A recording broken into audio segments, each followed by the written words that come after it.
The decision to unite must be unequivocal, or the mind itself is divided and not whole. Your mind is the means by which you determine your own condition, because mind is the mechanism of decision.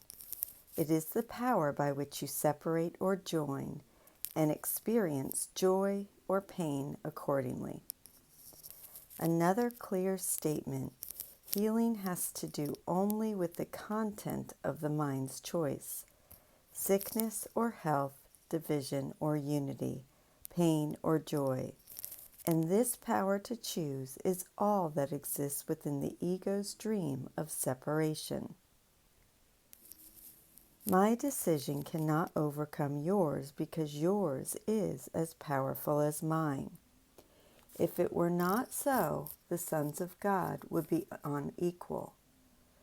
All things are possible through our joint decision, but mine alone cannot help you. Your will is as free as mine, and God Himself would not go against it. I cannot will what God does not will. I can offer my strength to make yours invincible, but I cannot oppose your decision without competing with it and thereby violating God's will for you. As we saw in chapter 1, our mind is every bit as powerful as Jesus's. The only difference is temporal and lies in the purpose for which we currently use it.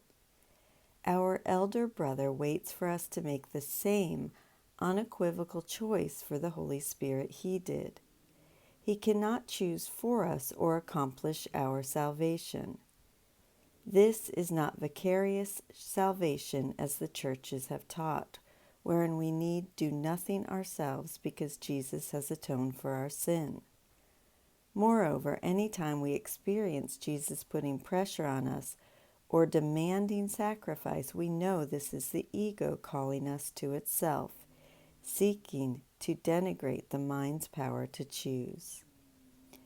Even though the form of what we are asked to do may appear right-minded, the content could not be, for Jesus cares only about the reinstatement in awareness of our mind's power, of which His love gently reminds us. Once we remember and learn to respect the mind's power as He does, it automatically decides for Him, as we will have seen our dreadful mistake for what it is and joyfully choose again. We return to the central theme of the body's nothingness. Health is therefore nothing more than unified purpose. If the body is brought under the purpose of the mind, it becomes whole because the mind's purpose is one. Attack can only be an assumed purpose of the body, because apart from the mind, the body has no purpose at all. The body becomes well not because there is a physical change, but because there is a change in the mind's purpose. The body now serves the purpose of joining, reminding us we are already one, rather than the purpose of bearing witness to the separation, i.e., attack. It is essential to bear in mind that sickness and health have nothing to do with the presence or absence of symptoms. These are important only as means of refocusing attention to the mind, the source of the problem and its healing solution. When the ego tempts you to sickness, do not ask the Holy Spirit to heal the body, for this would merely be to accept the ego's belief that the body is the proper aim of healing. Ask rather that the Holy Spirit teach you the right perception of the body, for perception alone can be distorted. Only perception can be sick because only perception can be wrong. Jesus is telling us not to ask the Holy Spirit to heal the body, because that is not the problem. Why, he asks us, do we seek to heal what is literally nothing, being a mere shadow of the mind's thought of guilt? The body's only value once we believe we are here is that it points us in the right direction, to the mind, to counteract our potential acceptance of the body's nothingness. The ego convinces us of its reality as a problem, encouraging us to ask our teacher and healer for help to heal physically, rather than undo the mind's misperceptions that are the true sickness. All forms of sickness, even unto death, are physical expressions of the fear of awakening. When we listen to the Holy Spirit and choose His atonement, we awaken from the dream of specialness and death to the good news we never left home. We see how sickness is an essential part of the ego's strategy to make us mindless and keep us asleep, powerless to exercise the mind's choice to awaken from its nightmares of suffering and pain. They, the forms of sickness, are attempts to reinforce sleeping out of fear of waking. This is a pathetic way of trying not to see by rendering the faculties for seeing ineffectual. The faculties for seeing rest within the mind.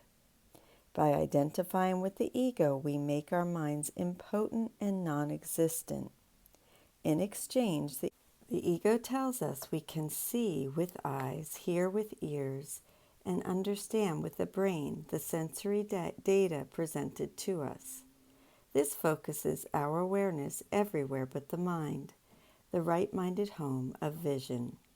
Traditional forms of healing have nothing to do with A Course in Miracles. They may be helpful in other spiritualities, but their focus on the body would throw course students off track by reinforcing the ego's strategy of mindlessness, opposing Jesus' plan to help us become mindful. Again, the Holy Spirit's only purpose for a sick body is as a vehicle for reminding us that the mind is sick because of its faulty decision-making. Healing is release from fear of waking and the substitution of the decision to wake. The decision to wake is the reflection of the will to love, since all healing involves replacing fear with love. The Holy Spirit cannot distinguish among degrees of error, for if He taught that one form of sickness is more serious than another, He would be teaching that one error can be more real than another. His function is to distinguish only between the false and the true, replacing the false with the true.